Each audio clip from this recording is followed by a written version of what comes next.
Hello, calculus fans. Let's talk about tangential and normal components of acceleration. Let's say you're driving a car. There are two ways that you can accelerate. And remember, you should think of an acceleration as something that changes or alters your velocity. One way is to step on the gas pedal or the brake pedal. Another way is to turn your steering wheel.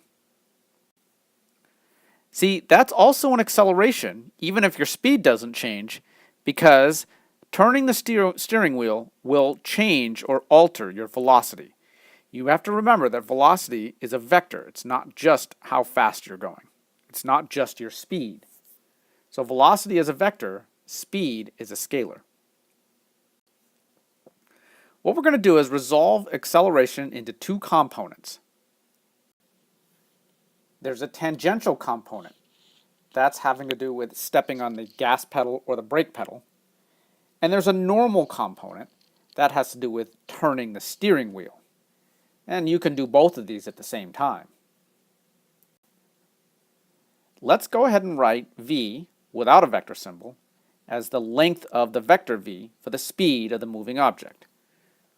We want to make a distinction between velocity and speed. Velocity is a vector, speed is a scalar. Then, the unit tangent vector, which is equal to r prime over the length of r prime, can be written as the vector v over the speed v. So we have velocity divided by speed. That's going to be our unit tangent. And so, if we just multiply both sides by the scalar v, we see that the velocity is equal to the speed times the unit tangent vector. And what we'll do now is differentiate both sides of this equation with respect to t. So, the derivative of the velocity is the acceleration, and using the product rule, we get v prime t plus vt prime. And bear in mind that the v's that you see on the right-hand side of this, those are speeds. Now, remember, we previously discussed a formula for the curvature of a space curve. The curvature, written as kappa, is t prime over the length of r prime, and that's equal to the length of t prime over v. So, multiplying by v, we get that the length of t prime is the curvature times the speed. Remember also how we define the unit normal to be t prime over the length of t prime? So we can say then that t prime is equal to the length of t prime times the unit normal, and that's equal to the curvature times the speed times the unit normal. Now let's rewrite our acceleration. So acceleration, which was v prime t plus vt prime, we'll take t prime and rewrite it as curvature times speed times the unit normal. And then in the last step, we just kind of collect everything. So acceleration can be written as the sum of two pieces, v prime times the unit tangent plus curvature times the square of the speed times the unit normal. This is our resolution of acceleration into a tangential and a normal component. Let's write a sub t and a sub n for the tangential and normal components of acceleration. That is, we're saying that the acceleration can be written as a sub t times the unit tangent plus a sub n times the unit normal. A sub t and a sub n are scalar values. So everything we've just computed tells us that the tangential component of acceleration is v prime, and the normal component of acceleration is curvature times the square of the speed, kappa times v squared.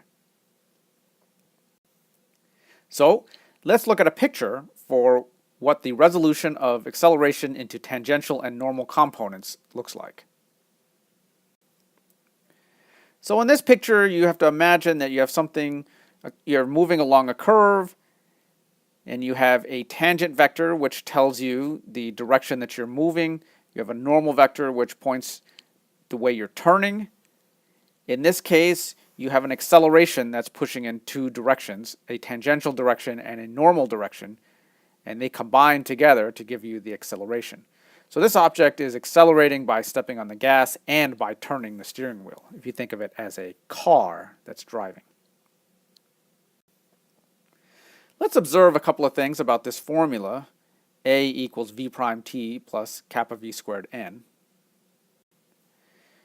First, notice that the binormal vector that we talked about in the last section does not appear.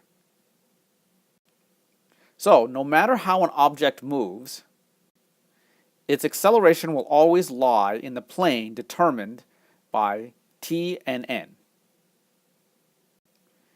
This is in fact called the osculating plane. Also remember that t gives the direction of motion and n points in the direction the curve is turning. Next thing is that we should notice that the tangential component of acceleration is v prime. That's the rate of change of the speed. The normal component of acceleration is kappa v squared. That's the curvature times the square of the speed. Let's go back to thinking about driving a car. A sharp turn in the road means that you have a very large value of the curvature. So this would create a large component of acceleration that's perpendicular to the direction of motion. If you had a passenger in a car that was turning very hard, that passenger would get pushed to one side or the other. High speed around a turn has the same effect. In fact, if you double your speed, their normal component of acceleration will increase by a factor of 4. That's because of the square term in the normal component of acceleration, that kappa v squared. Now we have our formulas, a sub t equals v prime and a sub n equals kappa v squared. But we really want formulas that only use r, r prime, and r double prime. Those are much easier to use in practice. Now there's a method for that, and the way we'll do it is let's compute the dot product of the velocity and the acceleration, and you'll see what happens. So v dot a we'll rewrite as vt dotted with v prime t plus kappa v squared n.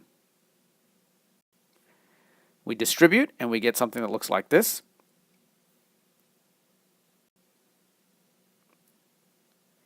This portion here is 0 because remember, t and n are orthogonal, and then over here that's 1 because any vector dotted with itself is just the square of the length of that vector, and t is a unit vector. So the second term disappears and the first term just turns into v prime. So again, this is because t dotted with t is 1 and t dotted with n is 0. So let's write what we've got. The tangential component of acceleration is equal to v prime, but we can write that as v dotted with a divided by the speed. And in terms of the original vector function, it's r prime dotted with r double prime divided by the length of r prime. That's what we're after. A formula for the tangential component of acceleration that only involves the derivatives of the original vector function and some lengths. Also, remember that we came up with a formula for the curvature. So now we can say that the normal component of acceleration, which is equal to kappa v squared, well, we have a formula for kappa, that's this guy right here, and then v squared is just this guy right here, and when we simplify all that, we end up with this nice formula for the normal component of acceleration.